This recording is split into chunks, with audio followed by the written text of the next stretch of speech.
alam ng mga ating mga kapatid na Muslim ang tunay na mga Kristiyano. Kasi nagbabasa din yan sila ng Bible. No? So, sila na mismo nagsabi, ngayon lang kami nakakita.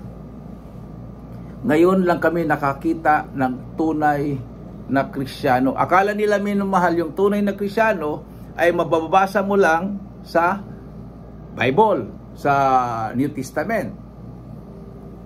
Yung mga signs, wonders, miracles, o yung mga fasting and prayer, yung mga Kristiyano na hindi takot mamatay, at punong-puno ng pag-ibig. Akala nila, yung nababasa lang sa New Testament yun. Wala na talagang totoo. Kasi yung kilala nilang Kristiyano, no, panahon ng Dark Ages, di ba? O mayroon pong inilusad na crusade ang mga nagpakilalang Kristiyano nung panahon ng tinatawag nilang Dark Ages na ilang milyon na nangamatay nung panahon na yon na lumalaban sa nagpakilalang Kristiyano nung panahon na yon. Karamihan mga Muslims minamahal, no? Yung mga tinatawag nilang mga heretics, mga Hodyo, pinapatay. So, ang nasa isip talaga nila at dinodoktrina nila sa kanilang makasamahan, masasama na po lahat ng mga Kristiyano sa ating kapanahonan. Wala ng tunay na Kristiyano. Pero nung pumasok ang ating mga pastor sa kampo mismo ng mga Abu Sayyaf, na hindi natakot, bawat isa sa amin may dalang Biblia. Bawal talaga ang Biblia sa mga Muslim minamahal para silang high blood o makakita sila ng Bible. Pero sa time na yon, lantaran, harapan na dinala sa kanila ang Bible, binasa sa harapan nila, at ang binasa pa yung mga bersikulo na nagpapatunay na ang Diyos ay totoo.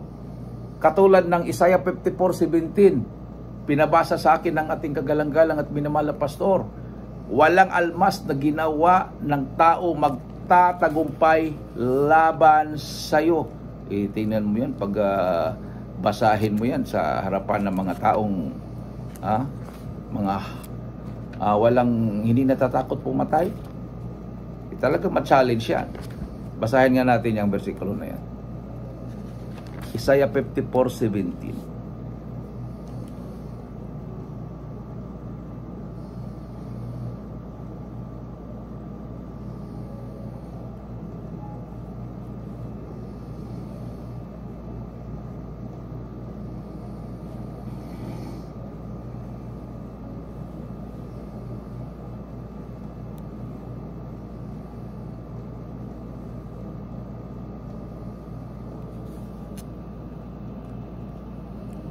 No weapon that is formed against thee shall prosper.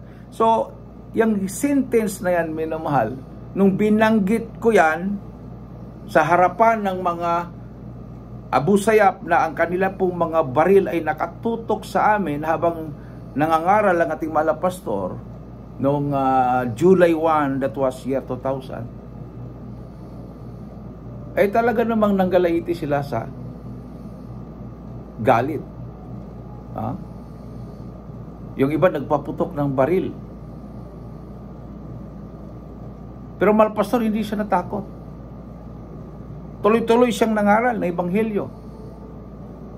Nasabi po dito, no weapon that is formed against thee shall prosper, and every tongue that shall rise against thee in judgment thou shalt condemn. Sabi po dito, minamahal, this is the heritage of the servants of the Lord, and their righteousness is of me, saith the Lord.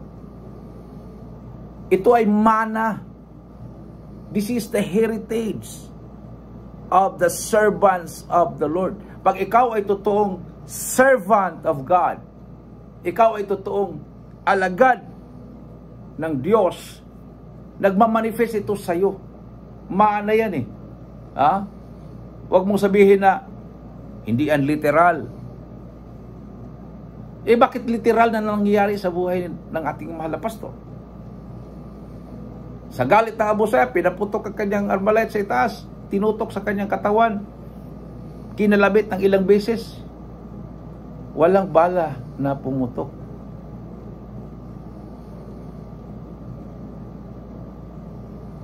Akala niya pumalya yung kanyang armalite. Kinuha niya ang kanyang 45. Sabi niya, ito hindi nagmimintis. Kabibili ko lang nito. Made in USA. Ang mahal-mahal nitong 45 caliber ko. Pinaputok ng 3 beses sa itaas. Pumutok. Tinutok sa katawan ng malapastor. Kinalabit. Walang balang pumutok. Ano sabi ng commander ng Abu Sayyaf? Itong mga taong ito ay mga anting-antingan, may mga agimat. Huwag kayong lumapit at huwag kayong magkumpiyansa dahil hindi sila papasok dito na walang alam sa martial arts.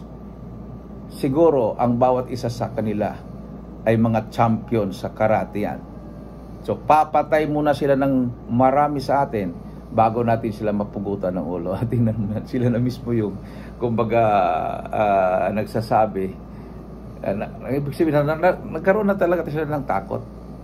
Kasi kahit sabihin natin, granting without admitting, hindi naman talaga kami champion ng martial arts. At saka, paano ka magkaroon ng lakas kung may marunong ka nga sa karate? Karamihan sa amin, katatapos lang ng longer fasting.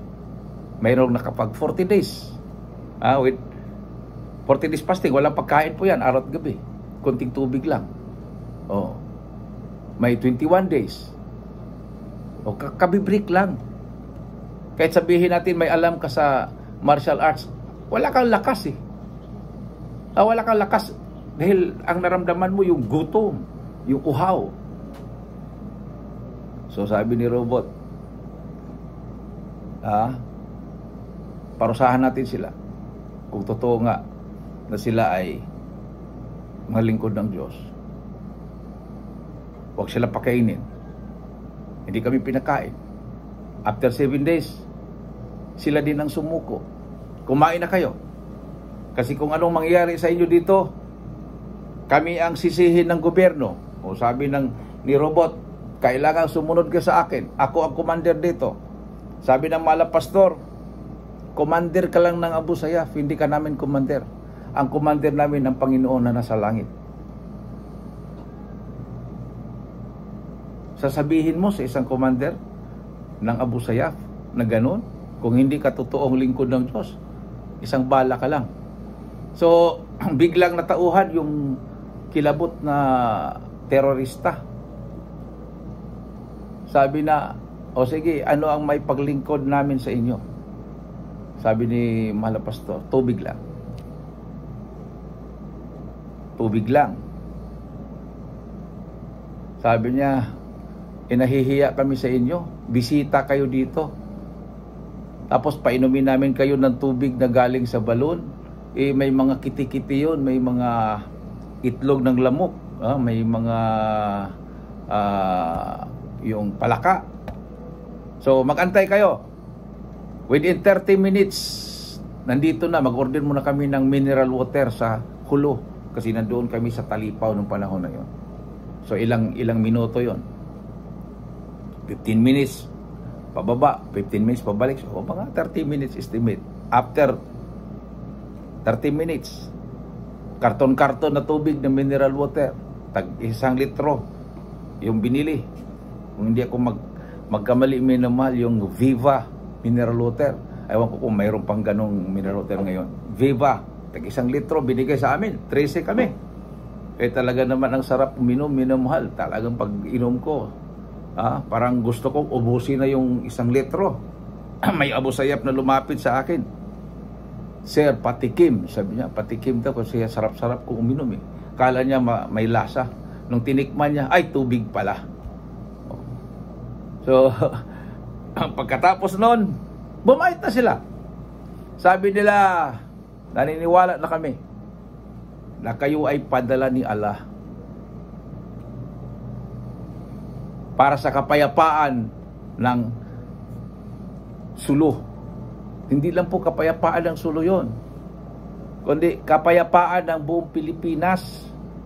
Kasi nagbabanta na po ang ibang mga bansa na nandoon ang kanilang mga kababayan, katulad ng Germany, France, Austria, Switzerland, Malaysia, at iba pang mga bansa na mayroon pong hostage doon. Yung 21 sipadan hostages composed of different nationalities po yun. Dalawa lang pong Pilipino doon na kanila pong hinostage galing po sa isla ng Sipadan, Sabah, Malaysia. So doon napanood ng buong mundo, sa loob ng 3 buwan na misyon ng ating mahal na pastor, napanood ng buong mundo kung gaano katotoo ang Jesus Miracle Crusade International Ministry.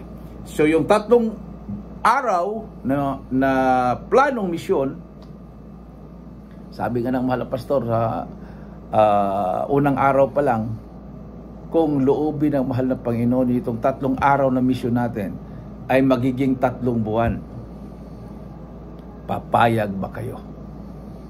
So kaming lahat po, minamahal, ay sumagot kasama ang pag-smile. Opo, mahal na pastor, pag yan ang kalooban ng mahal na Panginoon.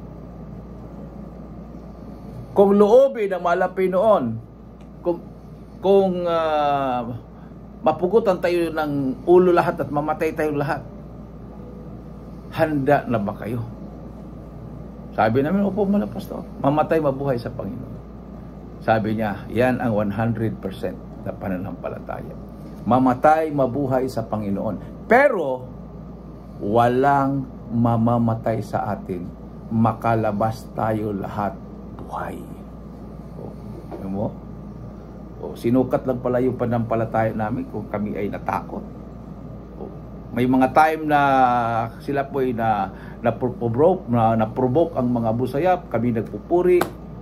Gusto na nilang matulog, nagpupuri pa kami. Lalo na yung 7 days, the first 7 days. Yun talaga, yung encounter talaga yun na halos hanggang alas 12 kami nagpupuri. Yung first 7 days. Na ranasan po namin yung tutukan ka ng armalite sa noo at pilit kang ipahiga at gusto nilang huminto ka sa pagpapalakpak, pero sabi ng mga pastor, walang hihinto, magpuri tayo. So wala sila magawa, minamahal, hanggang ang ginagawa nila, pinapalitan yung mga Abu Sayyaf. Yung commander lang ang nanatili, yung mga Abu Sayyaf pinapalitan din. Nakikita nila, nagiging kaibigan na namin yung mga Abu Sayyaf. Nagsishare kami. After ng puri, share. After ng praise and worship, nagsishare kami. So para hindi magkaroon ng over familiarity siguro, magtataka kami after 1 week, iba na naman yung mga mukha. At yung mga mukha ay parang gigil na papatay sa amin. So sharing pa rin kami.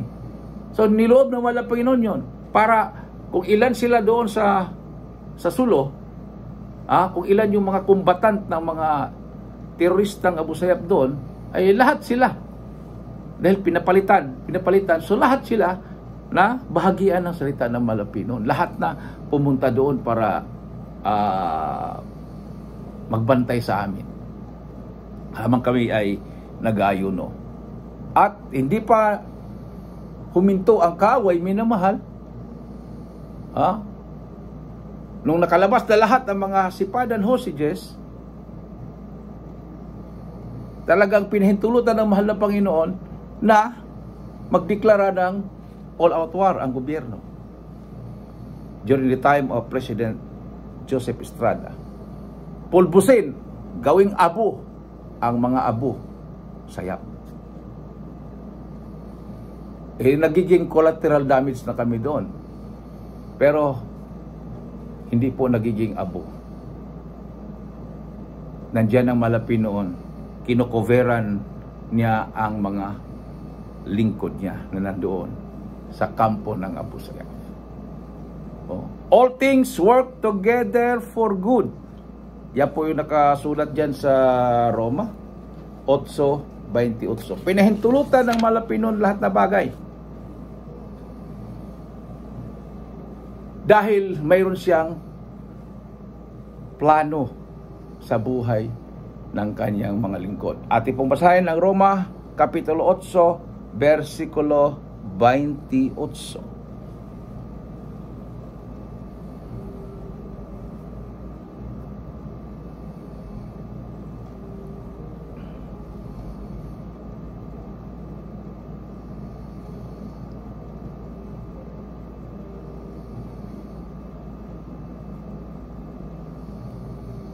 Amen. And we know that all things work together for good to them that love God. Yun po, number 1. Number 2, to them who are the called according to His purpose. So, lahat na bagay ay para sa ikabubuti sa lahat na umiibig sa Diyos. So, pag ikaw ay may Diyos sa iyong buhay, naniwala ka sa Diyos, mabuti man o masama ang mangyayari sa iyo, yan ay pinahintulot ng Malapinon para sa kabutihan mo. O, diba? Diyan tatatag ang iyong pananampalataya. Kung minsan magkukwestiyon ka, bakit nangyari ito sa akin? No? Tapat naman sana ako sa pagbibigay. Wala akong absent sa gawain. Sumusunod ako sa kabanalan. Nagpupuri ako sa bahay. Tumutulong ako sa tao. Kumbaga, talagang nagsusumikap ka para magiging ganap sa harapan ng Malapinon. Pero bakit nangyayari pa sa iyo yung mga masasamang bagay? Sabi dito, minmal, para sa kabutihan niya. Para mapatunayan mo sa lahat ng mga tao na kahit ikaw ay naglilingkod sa Diyos at dumanas ka ng mga pagsubok, hindi ka tumatalikod. Lalong tumatatag yung pananampalataya mo. Your faith become strong. O kasi alam ng Malapino na mahal mo siya. Di ba si Job ganun? Sabi ng Malapino, Job is my perfect servant. Bakit dumanas siya ng ganun? At yung pangalawa, to them who are the called according to His purpose. So, ang Malapanginoon, mayroon siyang plano sa iyo. Mayroon siyang purpose. Kaya lang, lumilihis ka. So, kaiba naman to. Yung kanina, kahit ikaw ay halos perfecto sumusunod sa kalooban ng Diyos, may mga pagsubok sa buhay mo, pinintulutan niya para sa kabutihan mo. Ito naman, lumilihis ka. At pilit kang ibabalik na Malapinoon doon sa daan ng katuwiran dahil mayroon siyang plano sa iyo. Mayroon siyang purpose sa buhay mo. Ang perfect example diyan ay si Jonas, si Prophet Jonas. Si Prophet Jonas, pinapunta ng Diyos sa Nineveh, hindi siya sumunod. Instead na pupunta siya sa Nineveh, napunta siya sa Tarsis. Tumakas siya. So anong ginawa ng Malapinoon? Sa kalagitnaan ng dagat, yung barko na kanyang sinakyan ay nakasagupa ng malakas na hangin, ulan, at lumalaking mga alon. So alam ni Jonas kung bakit nagkaganon. So ang ginawa ni Jonas, nagboluntaryo siya na ihagis sa dagat. Kasi alam niya na nangyari yon dahil tinakasan niya ang utos ng Malapinon sa kanya. So nung nalaman ng mga tripulante, wala silang magawa kundi ihagis si Jonas sa dagat. Akala ni Jonas mamatay na siya. Hindi niya alam na may purpose ang mahal na Panginoon sa kanya. Naghanda ang Malapinoon ng malaking isda. Sabi nga, balyena. No? Ano bang pinakamalaking isda? Yun ang sumalo sa kanya doon. At nandoon siya sa ilalim ng tiyan ng malaking isda 3 araw at 3 gabi. Siya po ay nag-ayuno. Siya po ay nanalangin doon. Siyempre, pag nandoon ka, naglangoy-langoy ka sa ilalim kasi yung isda na malaki, minamahal, hindi naman yan punong-puno ng tubig sa ilalim, pwede kang makahinga, no? Yung isda na parang lumulutang tapos nagbubuga ng tubig, yung isda na yan. So dahil nandyan ang Malapinon, ang gabay ng Malapinon, buhay siya.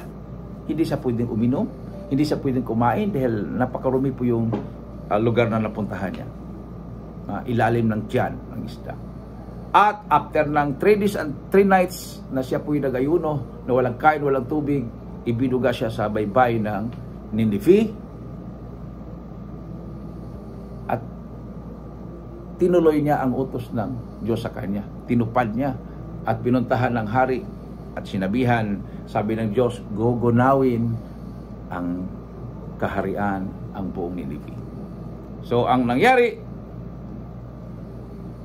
nagsisi ang hari at nagdeklara ng pag-ayuno mula sa hari hanggang sa pinakamababa sa kaharian, pati ng mga hayop huwag pakainin.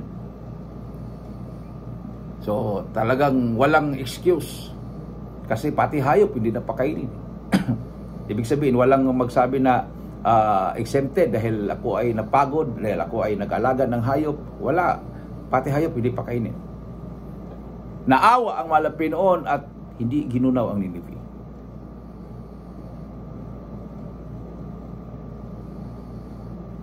At doon naman nagtampo si Propeta Jonas. Sabi ni Jonas, yan ang ayaw ko eh. Ikaw ay Diyos na punong-puno ng habag. Punong-puno ng pagmamahal. Anong mangyayari sa akin ngayon? Masisira na ako. Sasabihin nila sa akin, false prophet ako. Dahil hindi naman totoong nagunaw ang Nineveh. Parang nagsisinungaling na ako. So nagtampo siya. Natulog siya sa ilalim ng kahoy sa tanghaling tapat.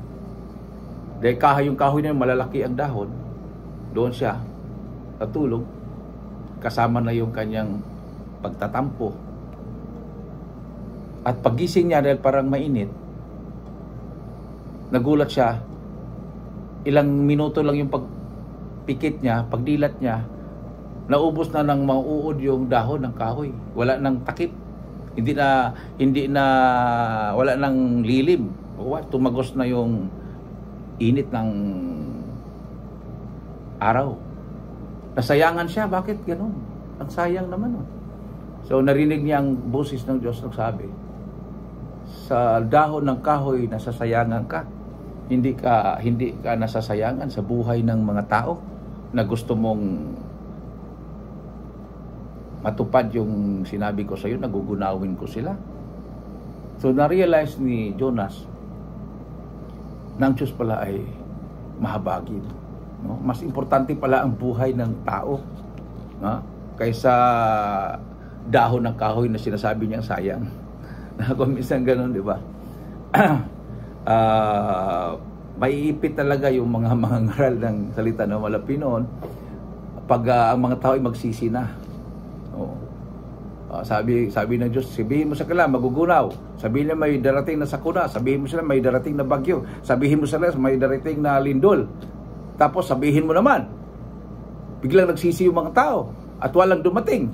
Sasabihin, sinungaling ka, wala namang dumating na lindol, wala namang dumating na bagyo. Yun talaga ang mangyayari, minamahal. Pero hindi nila alam na kung hindi sila nagsisi, kung hindi sila nagbalik loob sa Diyos, mangyayari yun. Yung sinasabi. So, katulad lang din sa pagbabalik ng Malapinon. Sabihin nila, matagal nang sinasabi yan. Matagal nang sinasabi, babalik. Pero hindi nila alam ng Malapinon ay punong-puno ng pag-ibig na pagbabalik na siya, maraming mapapahamak. So, binigyan pa tayo ng mahabang panahon na makapangaral ng Ebanghelyo, magbalik loob ang mga tao sa Diyos. Kahit yung mga lugar na na hindi na talaga pinapasukan ng mga mangangaral. Bago lang, pumasok kami sa Lagum, Sitio Lagum.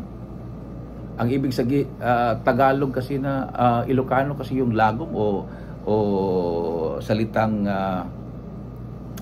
mayroon kasing salita doon sa lugar na yon, sarili nilang salita na native nila language, na ang ibig sabihin pala ng Lagum ay kaloob-looban. Hindi lang loob, kaloob-looban. Talagang kasulok-sulukan. Yun po yung regional camp ng Region 2. Pinakamalaking kampo ng New People's Army, yung Communist Party of the Philippines, New People's Army, National Democratic Front. Doon sila nag-celebrate ng kanilang mga yearly anniversaries. Doon sila nagtitraining. Pagpapasok ka doon, hindi ka makakalabas buhay. Pumasok sila, kasama tayo. So nilakad po namin yun ng almost more than 4 hours hanggang tuhod yung puti. 33 na ilog, kaiisang ilog, pero lalabangin mo siya ng 33 times kasi paikot-ikot yung ilog. Maraming ilog doon, pero malalaki siya ang ilog, minamahal. 33 times na i-cross mo siya bago ka makarating doon sa training ground. Tapos pagdating doon, nagsalita na yung sundalo, nagsalita yung pulis, nagsalita yung intelligence, nagsalita yung dati NPA, tayo po yung pinakahuli. Nung nag-preach na ako, napansin ko na ang mga tao ay busy na sa pag-prepare na bababa na dahil maabutan kami ng gabi. Lalo na yung mga kapulisan kasi first time silang pumasok doon. So, yung nasa harapan, sabi nga nila, 5 years old, training na yan. Doktrinado na sa NPA. Daming mga 40, 50, 60 years old doon. May mga balbas na yung iba. Nung binitawan ko yung ang komunismo ay satanismo, nagulat ako yung mga pulis na gusto nang umalis, nagbalikan.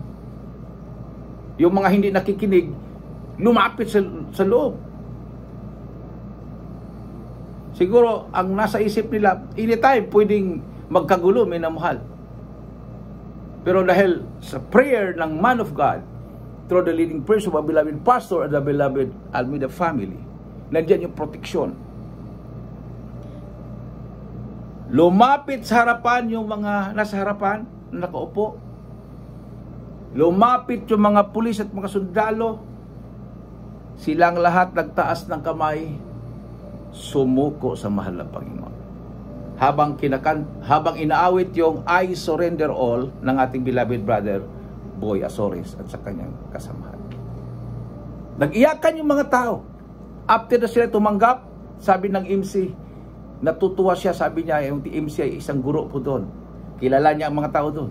Sabi niya, Brad, biglang bumait ang mga tao sa crowd.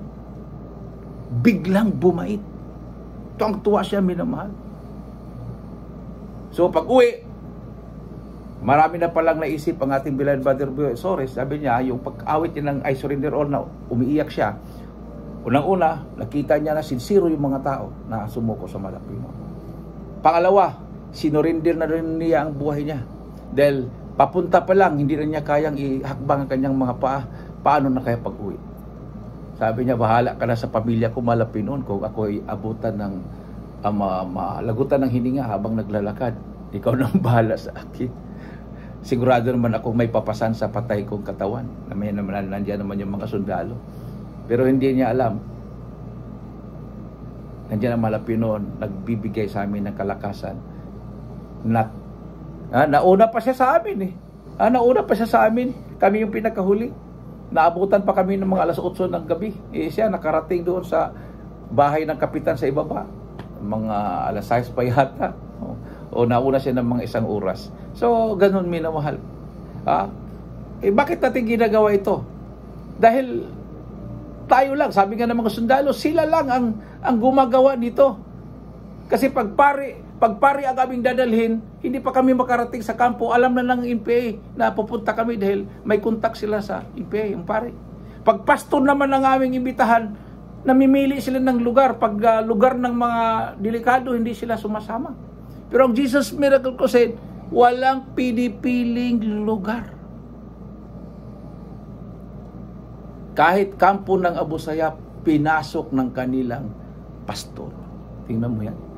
Huling talata, atin po basahin ang nakasulat dito sa 2 Timoteo 1:9. So, kailangan po natin, minamahal, maglingkod sa Diyos. Do or die.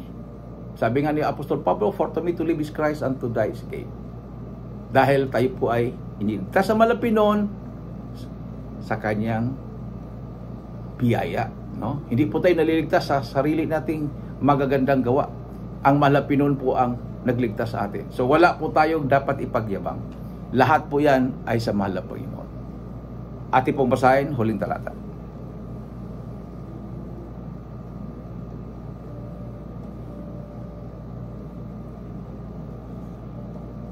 Ikalawang Timoteo 1:9.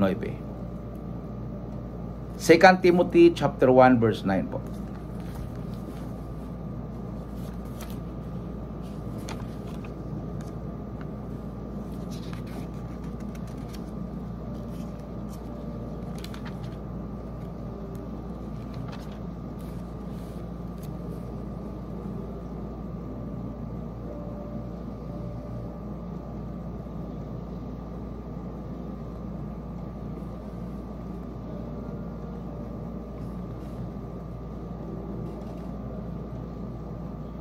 Palakpakan po natin ating mahal na Panginoon, minamahal, who hath saved us and called us with an holy calling, not according to our works, but according to His own purpose and grace, which was given us in Christ Jesus before the world began. Before the world began. So, mayroon palang purpose ang Malapinoon sa buhay natin. Kung bakit mayroon kang sakit, bakit mayroon kang problema, ang purpose dyan, lumapit ka sa Kanya. Pagalingin ka Niya. Baguhin ang buhay mo. Lutasin ang problema mo. At maglingkod ka sa Kanya. Awitan po natin ang ating mahal na Panginoon, minamahal. Hallelujah. Napaka-sarap maglingkod sa mahal na Panginoon. Napakasarap magligtas ng mga kaluluwa. Napakasarap sumunod sa kalooban ng Diyos. Kahit nakataya po ang ating buhay, alalahanin po natin, ang mahal na Panginoon ang may hawak sa buhay natin. Kahit ano pang protection mo gagawin mo sa buhay mo, pag panahon ng kukunin ka, wala ka talaga magagawa. Pero mas maganda yung ibigay mo ang buhay mo sa Kanya at Siya ang magdadagdag pa nito.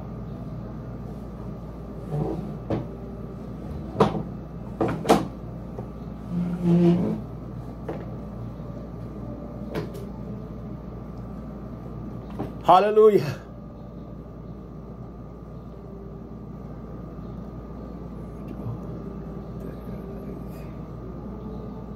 Sing and fear not. I, the Lord, withhold. Say unto thee, fear not.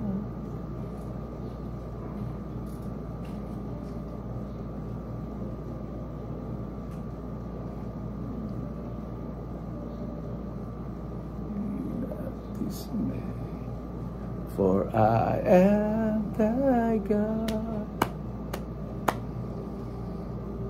I will strengthen thee. I will help thee.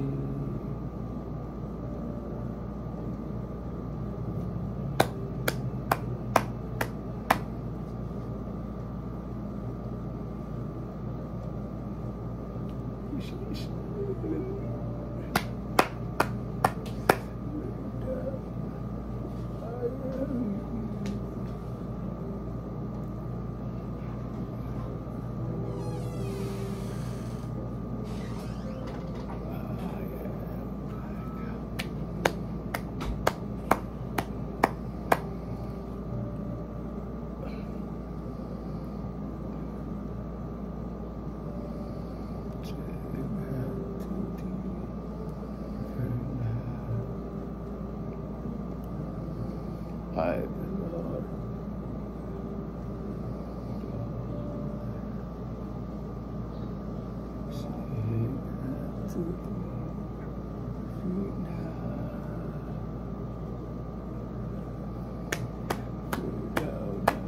For I am with thee. Be not dismayed, for I am thy God. I will strengthen thee. I will help thee. And I will love for thee with the right.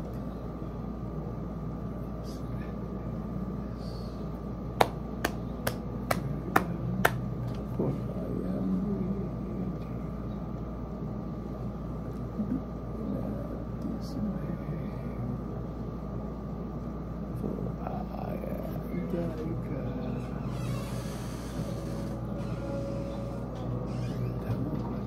For I am with thee. Be not dismayed,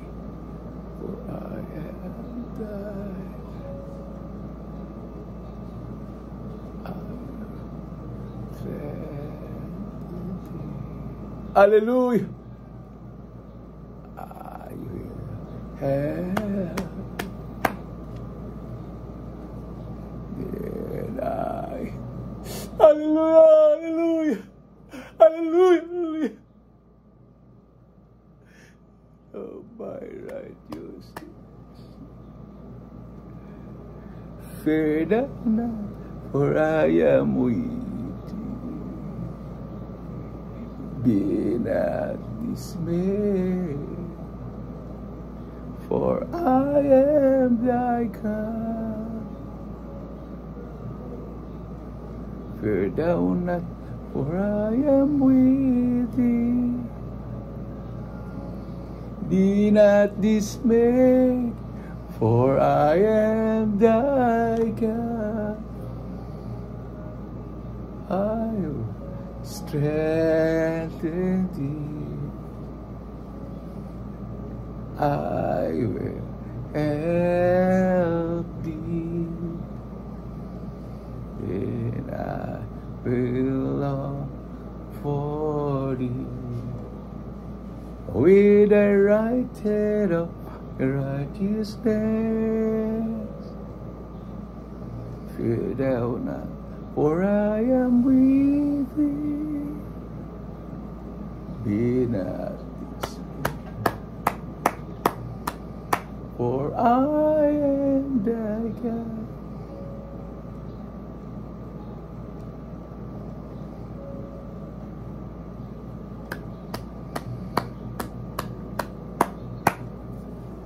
For I am thy God. Amen and amen. Praise the Lord. Hallelujah, hallelujah. Para po sa ating mga baguhan, minamahal, mayroon pong 4 na reglamento ang kaligtasan. Una-una, pananampalataya.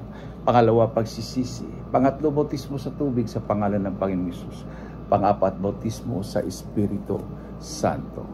Hallelujah. Ang gagawin po nyo ngayon ay ang pagsisisi pagkatapos na yung sumampalataya. Ang pananampalataya makamtan sa pakikinig at pakikinig sa salita ng Diyos. Roma Kapitulo 10, versikulo 17. Sa mga gawa 3:19, magsisi at magbalik loob sa Diyos at darating sa iyo ang kaginhawaan ng iyong buhay.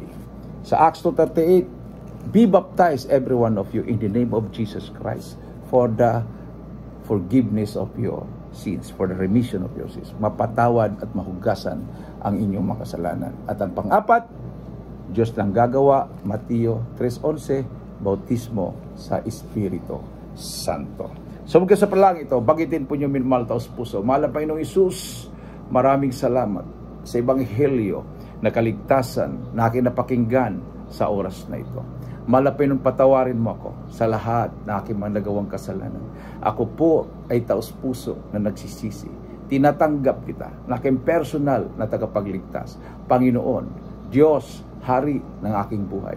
Pumasok ka sa aking puso, isulat mo ang aking pangalan sa aklat ng buhay sa kalitan. Iligtas mo ako, 10 aking mamahal sa buhay. Ako'y maglilingkod sa iyo mula ngayon hanggang sa iyong pagbabalik. In Jesus' name, I pray. Amen. Dear Heavenly Father, in the name of Jesus. Hallelujah, hallelujah. Sa lahat na tumanggap sa Malapinon, bilang Panginoon tagapagligtas ng kanilang mga buhay, patawarin mo sila sa kanilang mga kasalanan. Baguhin mo kanilang mga buhay. Gawin mo silang tunay na Kristiyano. Isulat mo ang kanilang mga pangalan sa aklat ng buhay sa kanilang. Iligtas mo sila 10 kanilang mamahal sa buhay. In Jesus' name, I pray.